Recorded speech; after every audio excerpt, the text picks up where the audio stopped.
I'm your Eustis community correspondent, Emily McLeod. I'm here following up on a terrible tragedy over the weekend. Police tell us a 5-year-old boy was able to get his hands on his dad's gun and accidentally shot himself in the head.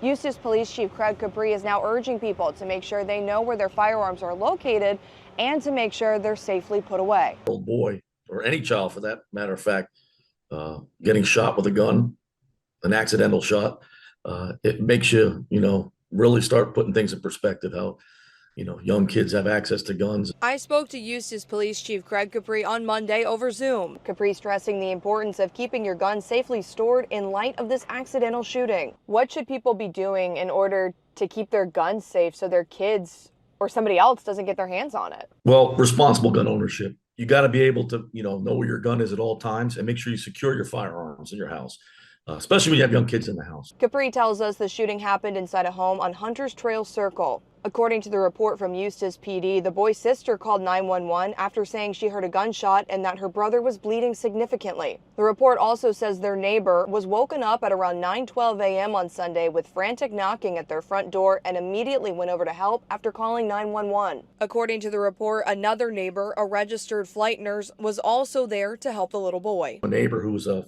trauma medic was able to go there and actually render aid immediately, which I think definitely saved the kid's life. According to a statement in the report, the guns were typically stored inside the front bedroom closet in the manufacturer's original lockboxes. The statement says the person did not think the child would have had access to the weapons and that he normally slept in the same room as his father. I think this could be a wake-up call for a lot of other parents that, hey, if you have guns in your house and you have young children, or any children for that matter of fact, secure your weapons. Know where your weapons are all the time, your firearms, and secure them. Build that muscle memory so you know where the gun is at all times. Capri tells me the child did have surgery and is in stable but critical condition. Capri also tells us the investigation is still active and ongoing. I'm your Eustis community correspondent, Emily McLeod, News 6.